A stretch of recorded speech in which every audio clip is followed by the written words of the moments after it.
ગુજરાતમાં ગ્રામ પંચાયતની ચૂંટણી જાહેર થઈ ગઈ છે મિત્રો. તો ગામનો સરપંચ કેવો હોવો જોઈએ?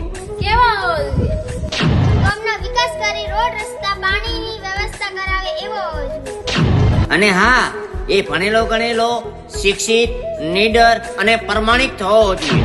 સરકારની યોજનાની માહિતી મેળવી શકે એવો હોવો જોઈએ. ઉદ્યોગપતિઓ અને નાનામાં નાના માણસને સાથે રાખીને ગામનો વિકાસ કરે એવો હોવો જોઈએ.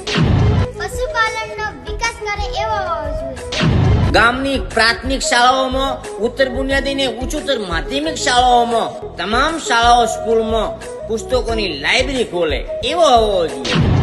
સોલર વિષય લોકોને જાગૃત કરે એવો હોવો જોઈએ. તેમજ ગ્રામ પંચાયતનું એકાઉન્ટ છે એ લોકો સુધી પહોંચે એવો હોવો જોઈએ. વૃક્ષારોપણ માટે જનજાગૃતિ લાવે એવો હોવો જોઈએ. દવાખાનું બનાવી ડોક્ટર લાવી શકે એવો હોવો